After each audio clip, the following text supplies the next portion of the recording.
Este es un programa producido por la comunidad cristiana CREE, al alcance de todo creyente que necesita ser restaurado. Bienvenidos, amados hermanos, nuevamente a una reunión con el Señor y su palabra, con todo el deseo de mi corazón de que las enseñanzas impartidas en la semana pasada hayan llegado a vuestro corazón y puedan dar ya de los frutos. Recuerden, las expresiones de Dios, las manifestaciones de Dios, las experiencias con Dios son para glorificarlo, pero algo más, no debe ser del momento, debe mantenerse. Lo que recibes es para siempre, manténlo en tu corazón y síguelo ejerciendo. Esa es la forma en que tu carácter va a ser transformado y llegarás a cumplir el propósito de Dios de ser imagen y semejanza de Jesús. Todo eso es experiencia tras experiencia que construye tu personalidad con la mente de Cristo. Iniciamos una serie de sesiones nuevas y esta vez se trata de la justicia. A quienes están entrando recién a este tema, por alguna razón, ya que te invitaron o te dieron este link, está a tu disposición. Otras que los puedes solicitar, construyendo nuestra fe.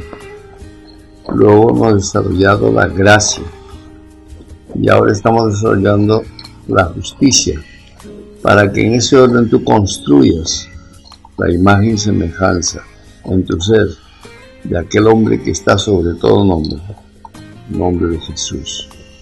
Oremos, hermanos.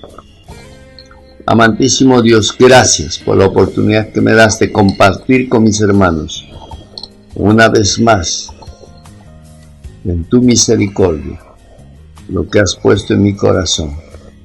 Se los doy, Señor, porque yo lo recibí de ti. Soy solamente un instrumento, un colaborador tuyo. Espíritu Santo, eres tú quien hace la obra y eres tú quien ha de grabar en los corazones de los que escuchan el mensaje. Gracias, Dios. Bienvenidos todos en el nombre de Jesús. Amén y amén. Antes de empezar en este nuevo tema, les alcanzo una corta definición de lo que es la justicia de Dios. La justicia de Dios es una de las manifestaciones de Él mismo. Ya que Dios es justo, por tanto, su expresión máxima es justicia. Es uno de sus atributos que, puestas en contacto con nosotros, produce todo lo que Él ha hablado en su palabra. La justicia está siempre latente sobre nuestras vidas. Y aunque a través de su palabra y del sacrificio de Jesús en la cruz, hemos sido justificados y tenidos por justos ante Dios por su gracia, pero no gozamos de los beneficios de la justicia en plenitud, porque la misma se debe establecer en nuestras vidas como un estilo, debe formar parte de nosotros. Vuelvo a decir, la justicia de Dios siempre está en acción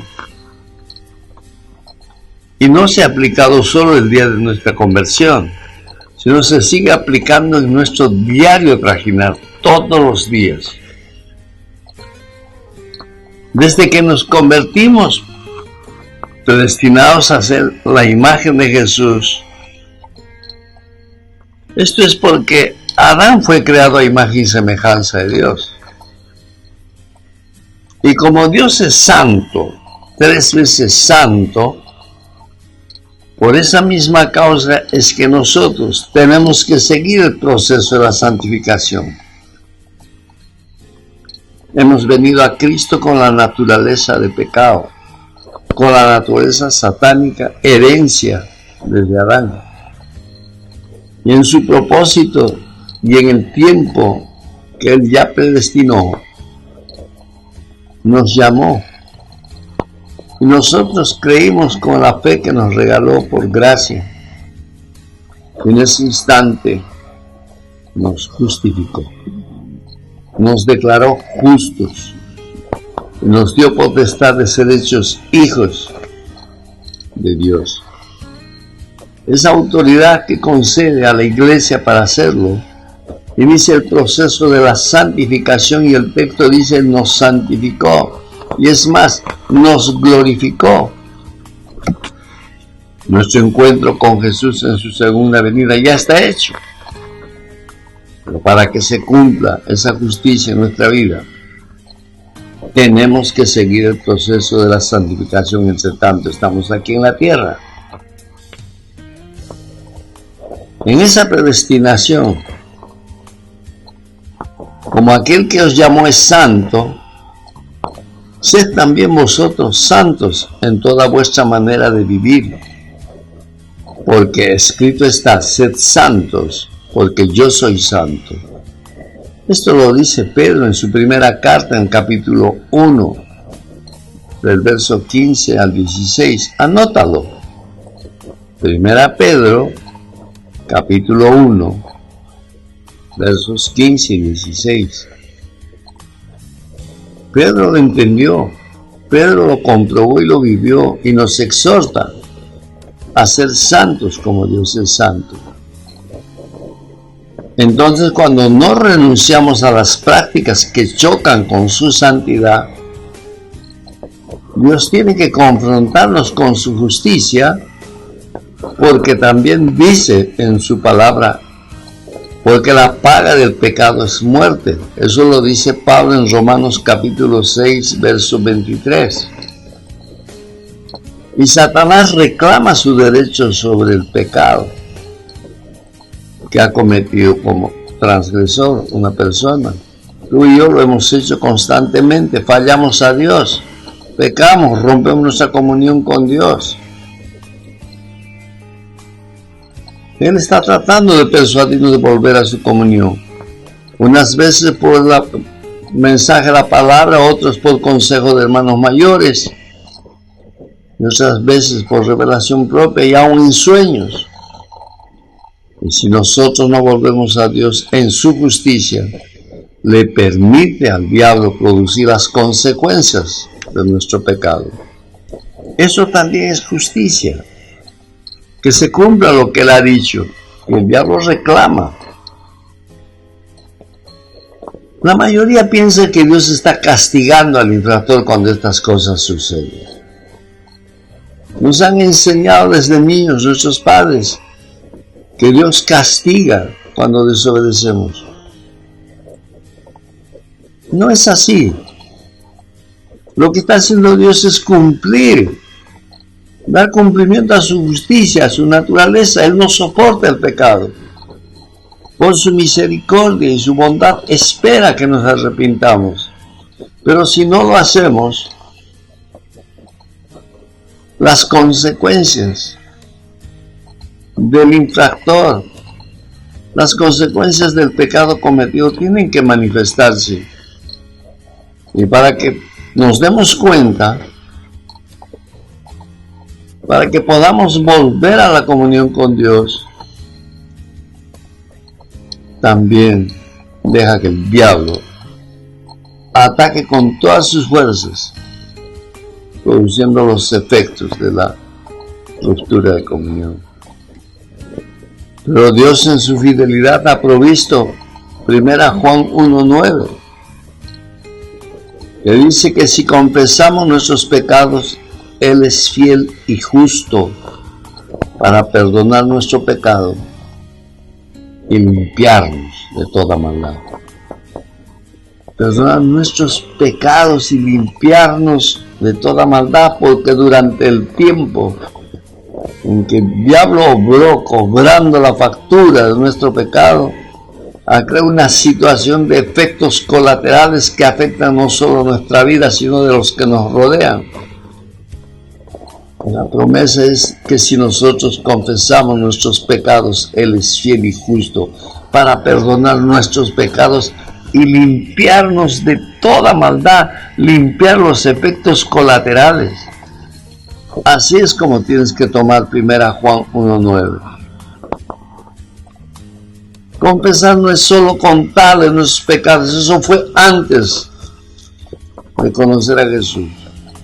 Confesar es reconocer que hemos transgredido su palabra, su mandamiento. Confesar es declarar que estamos bajo el juicio y que volvemos a Él porque nos duele haberlo hecho y cambiamos nuestra manera de pensar en cuanto a lo que hemos hecho. Eso es confesar pecados.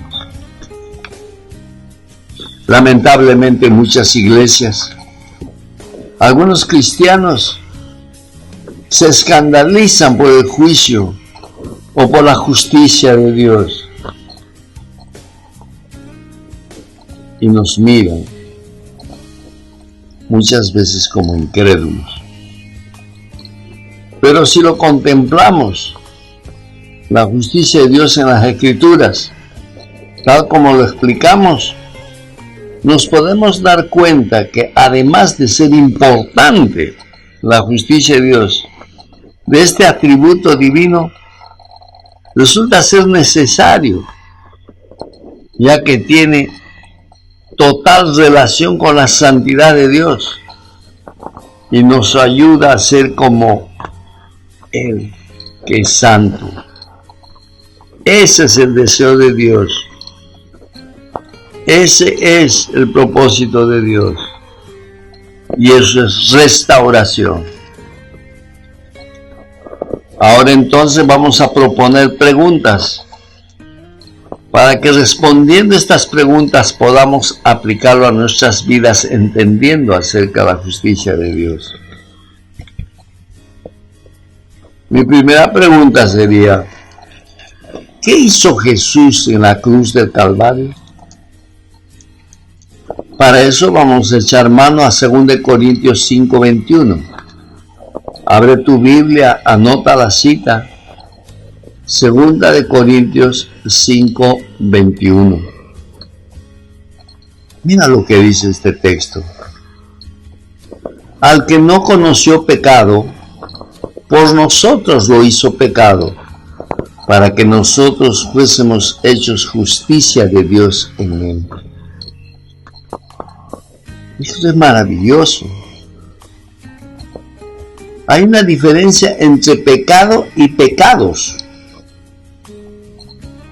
Pecado es naturaleza satánica. Es Satanás mismo que entró en Adán y gobierna a todo que no conoce a Jesús. Me gobernó y te gobernó antes de recibir a Cristo.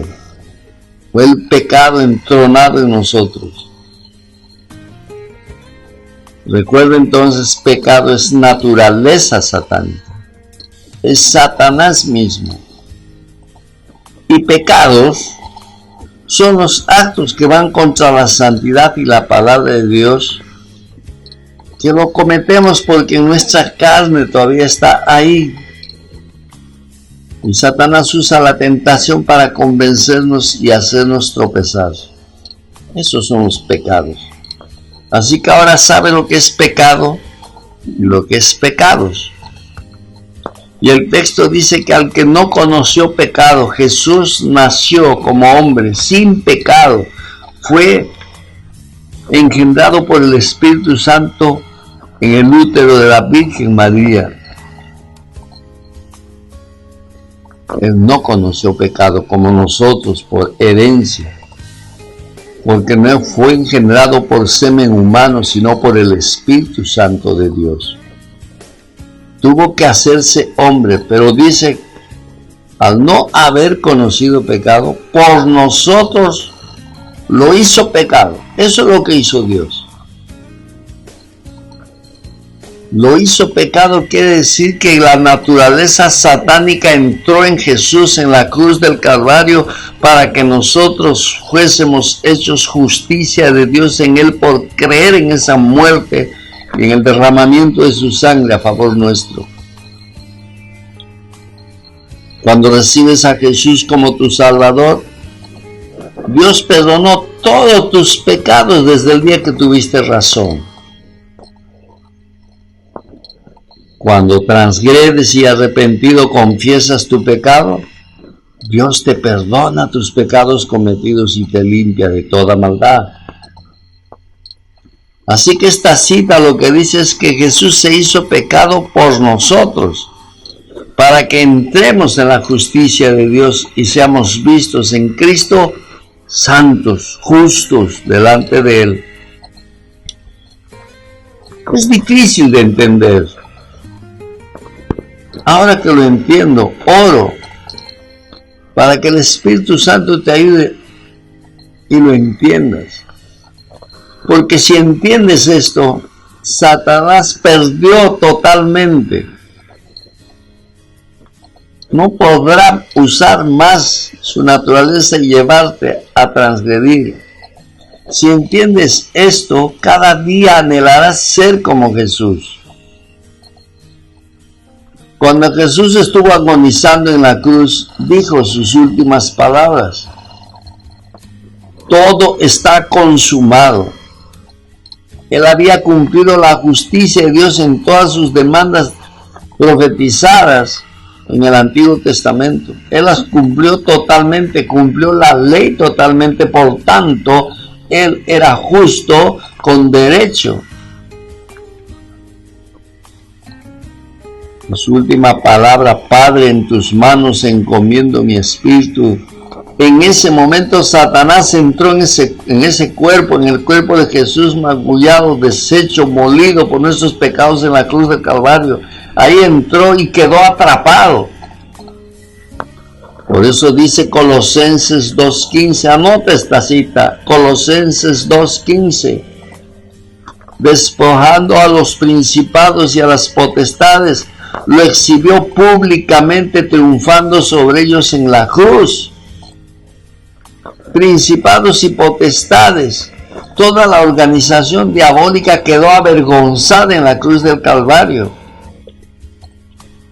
Satanás pensaba que estaba destruyendo al que había venido, al hijo de mujer que vino a tener enemistad con él y que tenía que quitarle la autoridad. Él pensaba que en la cruz lo estaba ganando, lo estaba venciendo, y convocó a sus principados y potestades. Durante 3 horas hubo tinieblas en el Gólgota. Parecía noche, porque todas las potestades infernales se congregaron en ese lugar, convocados por Satanás para ver su obra, pensando que estaba venciendo a Jesús, porque lo que no sabía era que Satanás iba a ser atrapado ahí y avergonzado públicamente. Por eso sus potestades, sus gobernadores que gobiernan la tierra, cuando un hijo de Dios en su posición de redimido, de salvado, de justo, tiene autoridad para cambiar las cosas, comenzando a cambiar su ser interior, cambiando su mente, pero también cambiando las circunstancias que le rodean, cambiando aún la situación de una nación. Si 2 o 3 se reúnen, 2 o 3 justos se reúnen en el nombre de Jesús, pueden cambiar todas las cosas. Eso es justicia de Dios. Esta es la razón por la que en la justicia de Dios, cuando Jesús entra en tu corazón, Satanás ha sido condenado a tu carne, y esta forma parte de tu cuerpo. Tu cuerpo se ha acostumbrado a pecar. Tu cuerpo anhela hacer lo que antes hacía, pero no puede poseerte ni manejarte a su gusto, porque antes de convertirte lo hizo, pero después de tu conversión ya no puede. El pecado ha sido condenado a la carne. Y la obra santificadora de Dios a través de la vida de iglesia es ir extrayendo de tu ser cada área de tu vida que te llama al pecado. Es a través de la vida de iglesia que el proceso de la santificación se da, con la palabra de Dios que se entrona en tu mente y cambia tu esquema de pensamiento y somete a la carne en obediencia a Jesús. Esa es la obra que Dios está haciendo cada día en nuestros corazones. Y que si tú y yo nos ponemos y nos sometemos, no solo creemos, sino lo hacemos nuestro, estamos avanzando a ser santos como Dios es santo. Otra pregunta que planteo: ¿qué tenemos que hacer para que la justicia de Dios se aplique en nuestra salvación? Para eso voy a usar Gálatas capítulo 3 del verso 6 al 9. Busca en tu Biblia, anótalo. Gálatas 3, 6 al 9. Este texto nos da una figura completa, una luz completa hacia lo que Dios ha hecho. Así Abraham creyó a Dios y le fue contado por justicia. Sabed, por tanto, que los que son de fe, estos son hijos de Abraham. Y la Escritura, previendo que Dios había de justificar por la fe a los gentiles, dio de antemano la buena nueva a Abraham, diciendo: en ti serán benditas todas las naciones, de modo que los de la fe son bendecidos con el creyente Abraham. Su obra de justificación para el hombre empezó en un llamado a un hombre de Ur de Caldea llamado Abraham, y lo llamó para que saliera de su tierra y fuera llevado por Dios a una tierra que es Canaán, la actual Jerusalén. Él no se explicó nada. Estando en una ciudad donde tenía todo, Dios lo llama a salir y él creyó y salió. Hay dos expresiones en el griego para la palabra creer. Una es gnosis, que es creer con la mente. Como creer que si toco un cable descubierto de corriente me electrocuto. No necesito electrocutarme para entenderlo. Simplemente lo creo con mi mente. El segundo, para que se aplique la justicia de Dios, creer es epignosis, que es creer por la experiencia, que implica confianza sin ver. Entonces, creer en la palabra es confiar en que es verdad cuando Dios nos dice algo. A eso se le llama también fe, que es un don de Dios que nos regala por su misericordia. Te regaló el momento de tu conversión y te lo dejó para que lo uses. Tienes la fe, úsala. Y la fe no es otra cosa que creer sin ver, confiar y esperar los resultados de lo que Dios dice en su palabra. Aplica las dos maneras de creer ante este texto que es maravilloso. Me refiero a Juan 3:16. Alguien dijo que este versículo es el resumen de toda la Biblia. ¿Qué dice Juan 3:16? Porque de tal manera amó Dios al mundo, que entregó a su Hijo unigénito para que todo aquel que en él cree no se pierda, mas tenga vida eterna. Si este texto lo creen solamente con gnosis, es decir, con la mente, no va a cambiar nada, no va a suceder nada. Pero si creen con epignosis, se dará el nuevo nacimiento. Tu nombre será inscrito en el libro de la vida. El Espíritu Santo entra en tu corazón, resucita tu espíritu y te establece una relación eterna con Dios. Todo eso produce epignosis. Verifica si has tenido la experiencia del nuevo nacimiento. Si tienes alguna duda al respecto, habla con tu líder, busca a Dios y establece la relación. Yo he conocido personas que con muchos años de creyentes supuestamente participando de vida de iglesia y ejerciendo cargos, ante una explicación de esta naturaleza como verdad absoluta, la justicia de Dios, recién se convirtieron, después de estar más de 20 años haciendo iglesia. Era solo religión. Epignosis tiene que ser una realidad y no te sientas mal si tienes duda. Es el momento de buscar a Dios y con tu líder recibir a Jesús con esta manera de creer.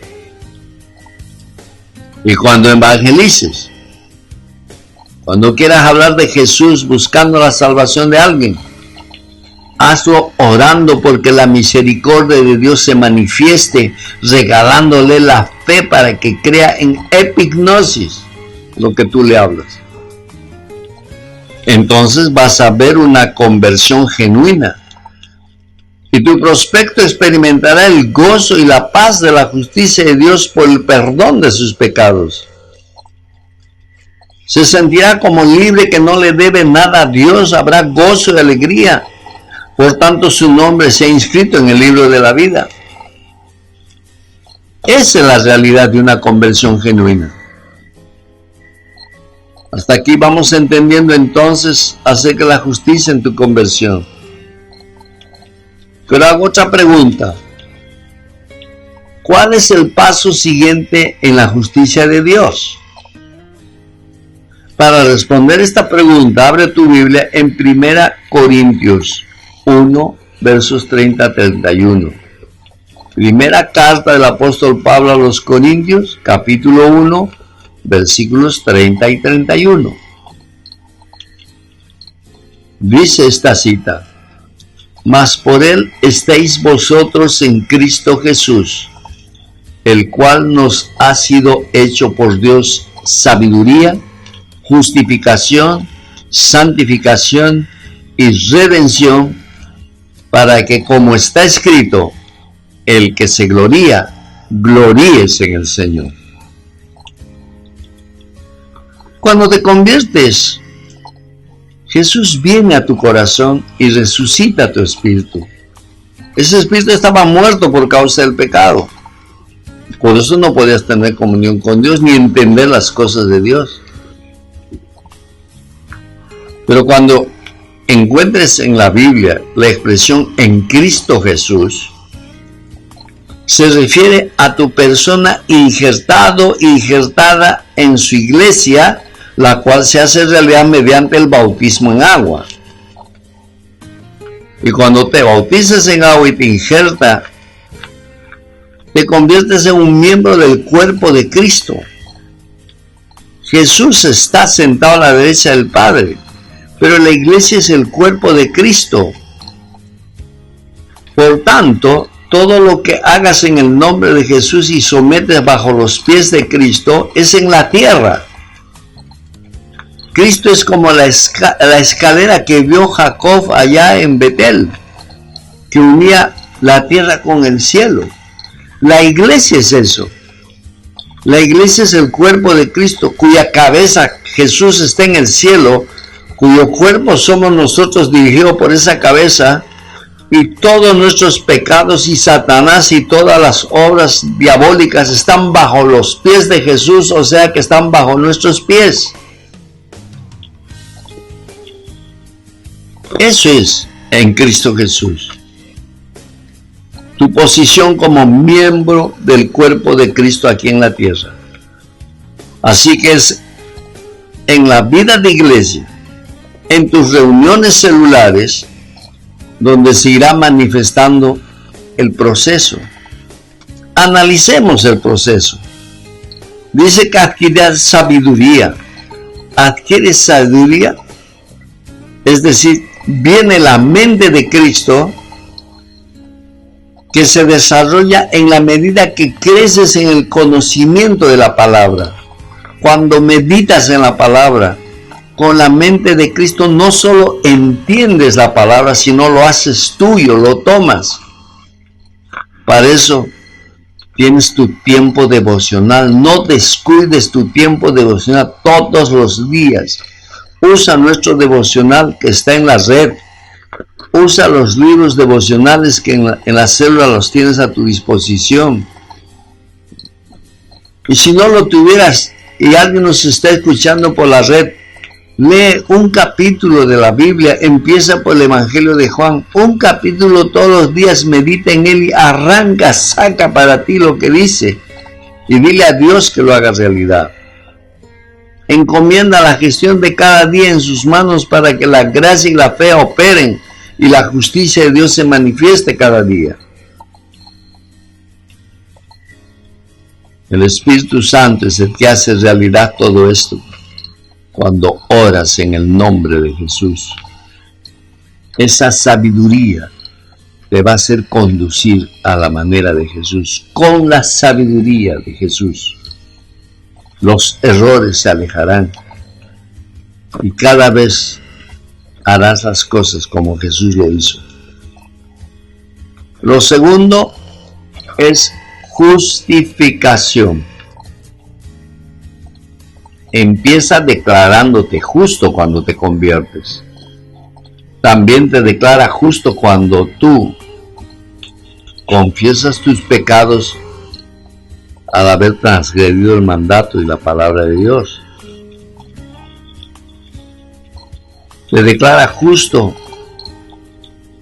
es decir, que al aceptar y poner por obra la palabra, tienes el derecho al cumplimiento de lo que dice la palabra.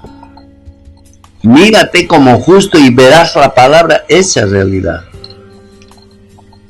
No tienes que decir, si es la voluntad de Dios, haré esto. Si está en la palabra, está hecho. Muévete en esa palabra. Porque eres justo, ya que ha sido justificación de Dios. El siguiente paso es santificación. Por la justicia de Dios te santifica cambiando tu manera de pensar. Tus emociones se ligan al Espíritu y tu voluntad se rinde a la palabra. El resultado va a ser que tu conducta va a cambiar. Dice, la fe es por el oír y el oír por la palabra de Dios. Entonces es la palabra que entra a tu corazón, que activa la fe, cree y la justicia de Dios se aplica. Por tanto, te separa cada vez más. Santificación es separación. Primero te separó de la muerte eterna, luego te separa de este mundo corrupto, para luego separarte de ti mismo. Es un proceso la santificación. No es un toque de la hada de los cuentos, que toca al chancho y lo convierte en príncipe. Es un proceso en la vida de iglesia. Y por último dice que la justicia de Dios también ha hecho redención. Primero te redimió cuando te convertiste. Te compró con la sangre bendita de Jesús derramada en la cruz. Pero te sigue redimiendo cuando se manifiestan las transgresiones, esos pecados involuntarios o voluntarios. Al confesar, se aplica lo que Jesús hizo en la cruz. Se aplica la redención. Es decir, te hace justo y justa en esa área. Y al declararte justo, entonces te da el poder de gobernar esa área. Y tu vida va cambiando. Ahora entonces sabes la importancia de participar de todas las reuniones, ya sean de célula o congregacionales. Ya sabes el objetivo que tienes que lograr: sabiduría, justificación, santificación y redención. Ya lo sabes. Ponlo en práctica, hermano, ponlo en práctica, hermana. Y así llegarás a consumar el propósito de Dios. de ser imagen y semejanza de Jesús, de ser santo, de ser santa como Dios es santo. Otra pregunta que vamos a responder: ¿cómo se hace hábito en vivir en justicia? Porque la justicia de Dios tiene que formar parte de tu ser, por tanto, debe convertirse en hábito. Para eso vamos a usar la carta del apóstol Pablo a los Filipenses, capítulo 3, verso 8 al 11. Anótalo. Filipenses, capítulo 3, 8 al 11. Dice el texto: y ciertamente aún estimo todas las cosas como pérdida por la excelencia del conocimiento de Cristo Jesús, mi Señor, por amor del cual lo he perdido todo, y lo tengo por basura para ganar a Cristo y ser hallado en Él, no teniendo mi propia justicia, que es por la ley, sino la que es por la fe de Cristo, la justicia que es don de Dios por la fe, a fin de conocerle y el poder de su resurrección y la participación de sus padecimientos, llegando a ser semejante a él en su muerte, si en alguna manera llegase a la resurrección de entre los muertos. Esto es profundo, hermanos. Pablo está abriendo su corazón para expresarnos su deseo de ser como Jesús, o sea, de ser santo como Dios es santo. Tú ya sabes cómo fue Pablo, cuando era Saulo de Tarso, un fariseo, exigente de ser cumplidores de la ley de Moisés, condenaba a los que no cumplían la ley de Moisés, arrastraba a todos aquellos que habían profesado la fe en Jesús, los arrastraba a muerte. Era uno de los gestores de condenar a los creyentes por su fe. Pero cuando se convirtió, se dio cuenta que estaba equivocado. Recibió el regalo de la fe y creyó, creyó con epignosis. Eso sucedió cuando iba con cartas autorizadas hacia Damasco y traer a los creyentes. En ese encuentro se volvió ciego, dejó de ver. Convertido, Dios lo llamó a ser apóstol a los gentiles, o sea, a los no judíos. Y de ese modo se cumpliese la justicia de Abraham, o sea, la justicia en la promesa que Dios le hizo a Abraham, de que un descendiente suyo, en este caso Jesús, serían benditas todas las familias de la tierra. Y eso te incluye a ti y a mí. Pablo fue usado para predicar a los gentiles. Ahora veamos lo que hace Pablo en este proceso. Él dice: y ciertamente aún estimo todas las cosas como pérdida por la excelencia del conocimiento de Cristo Jesús, mi Señor. Nada de lo que era, nada de lo que tenía, el ser fariseo reconocido, el haber sido instruido a los pies de Gamaliel, no le servían para nada, lo tuvo en nada. No le servía y tomó la decisión de abandonarlo, de dejarlo, para tener experiencias excelentes con Cristo Jesús, que lo considera su Señor, o sea, su gobernante absoluto, su Rey. Eso es lo que tenemos que hacer. Pablo dijo: imitadme a mí como yo imito a Cristo. Imitar a Pablo es renunciar a todo lo que hemos sido antes de convertirnos. Renunciar a los logros como seres humanos. Renunciar a todo aquello que nos dio una figura de excelencia por nuestras obras. Pablo dice: por amor del cual lo he perdido todo y lo tengo por basura, para ganar a Cristo. Pablo llegó a considerar como basura aún su carácter, y su fin era que Jesús sea real en su conducta. Quería mostrar a Jesús en su conducta. Y esa fue su lucha permanente. Y en la medida que ha ido conquistando ese carácter de Jesús, también su autoridad se desarrollaba y con poder predicaba. Había prodigios y milagros en su ministerio. Él perdió todo, lo tuvo por basura, a fin de que Cristo cada vez sea más y más en él. Y dice, y ser hallado en él, no teniendo mi propia justicia que es por la ley, como judío que era, sino la que es por la fe de Cristo. Cuando dice ser hallado en él, quiere decir que cuando Dios el Padre lo llame a su presencia, sea hallado en Cristo y no en el hombre anterior. Quería ser hallado como Pablo, no como Saulo. Esa debe ser nuestra aspiración, nuestro deseo permanente. Cuando Jesús venga por nosotros, sea yo hallado, santificado, procesado en la naturaleza de Cristo, con una conducta como es la de Jesús. Ese debe ser nuestro anhelo. Él dice, y ser hallado en él, no teniendo mi propia justicia. O sea, no por obras de la ley.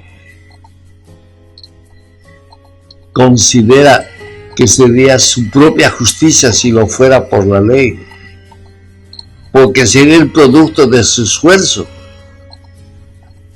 Ahora, Pablo muestra que su esfuerzo es renunciar a lo que fue para crecer en su fe en Jesús.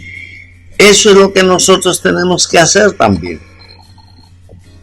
Renunciar a todo lo que fuimos, lo malo y lo perverso, a las iniquidades de nuestros padres, a esa naturaleza de pecado que está condenada en la carne, pero hay que renunciarlas y cada vez ir tomando la naturaleza de Jesús por fe. Continúa diciendo la justicia que es de Dios por la fe, a fin de conocerle y el poder de su resurrección. O sea, él quería experimentar la resurrección de Jesús, pero antes morir como Jesús. Por eso él dice, y la participación de sus padecimientos, llegando a ser semejante a él en su muerte. Pablo quería experimentar en su cuerpo el sufrimiento de Jesús en la cruz. ¡Qué tal deseo! No sé si se te ha ocurrido a ti. A mí no se me ha ocurrido llegar al padecimiento de Jesús en la cruz, sufrir todo lo que sufrió durante esas 3 horas en la cruz clavado. Pablo quería experimentarlo. Posiblemente quería morir crucificado, pero no le fue concedido. Pablo murió decapitado, pero sufrió, sí sufrió.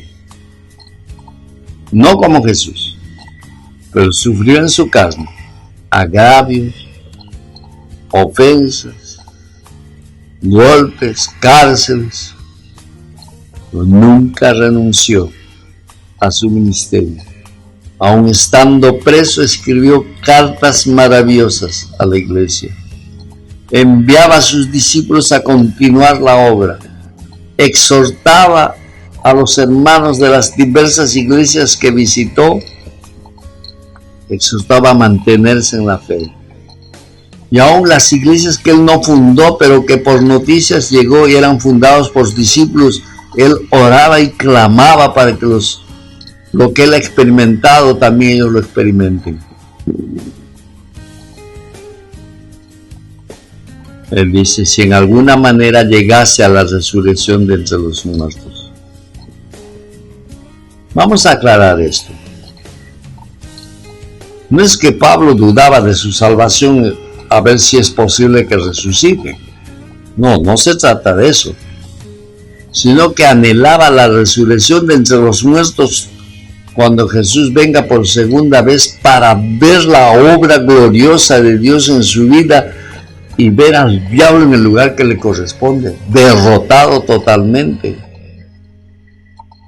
Y también lo dice para animarnos a nosotros, que miremos la resurrección de entre los muertos como un hecho que va a suceder y que por causa de nuestro pecado podemos estar frenando esa esperanza.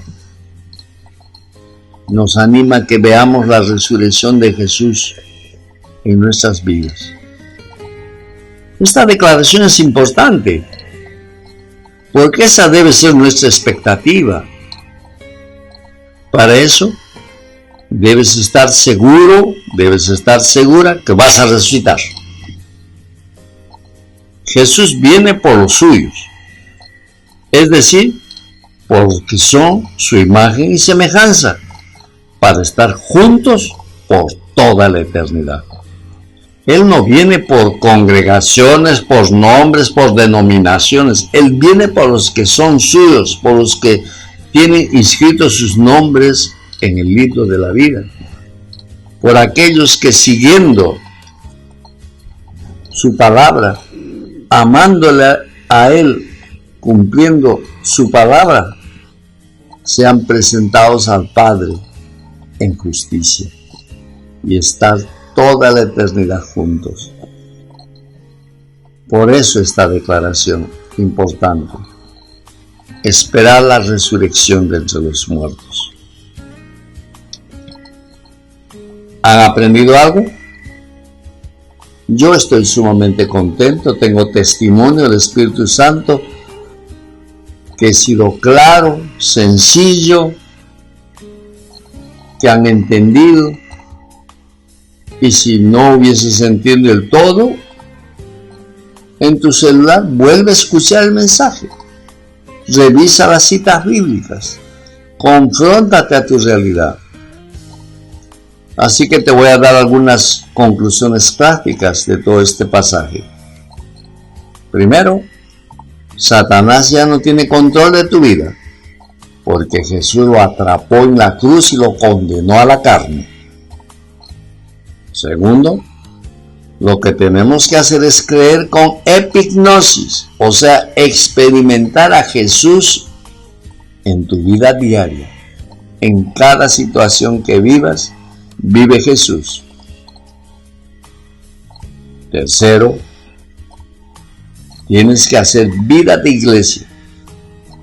Las reuniones celulares, las reuniones congregacionales se tienen que dar en tu vida para que la justicia de Dios se desarrolle hasta que seas imagen y semejanza de Jesús. Y cuarto, como Pablo, tienes que deshacerte de todo lo que crees que eres, de todo lo que lograste como persona, para que experimentes la excelencia de Jesús en tu carácter y aspirar a servirle como Pablo lo hizo. Un ejemplo maravilloso.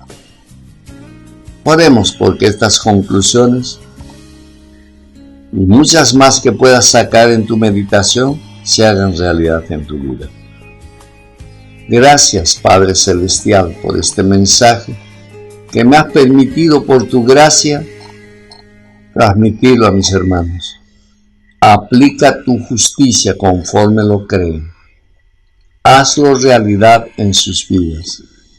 Que tu justicia, que es atributo tuyo, que es tu naturaleza, sea también la naturaleza de todos nosotros. Oro por mí mismo.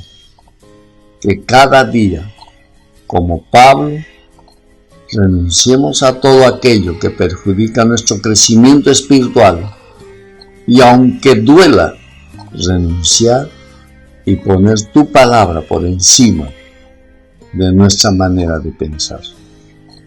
Creo que así será hecho, porque te lo pido en el bendito nombre de Jesús y por su sangre derramada en la cruz del Calvario. Amén. y amor. Bien, amados hermanos, me imagino que estás contento con este mensaje. Y si estás preocupado porque ha confrontado tu ser interior, el líder de la célula o la persona que te envió el link puede ayudarte, puede aconsejarte, pueden orar juntos, pueden desarrollar todo un proceso de la justicia de Dios en tu vida. Y si no tuvieres a nadie, escríbenos, usa nuestro correo, nuestro Facebook, pide ayuda y estamos listos para extender. Y si quieres establecer una célula en tu casa, hazlo. Llama a otra persona, 2, luego sean 4, extiendan el reino. Comuníquense con nosotros y los capacitaremos para que hagas la célula. Quiero despedirme, no sin antes decirle que la justicia de Dios la practiquen esta semana, tengan testimonio y la compartan antes de iniciar la segunda reunión. Hasta la próxima semana. Que la paz de Dios, el amor de Jesús y el poder del Espíritu Santo me los lleve de justicia en justicia para la gloria del Padre. Nos vemos en la próxima. Este ha sido una producción de la comunidad cristiana CREE.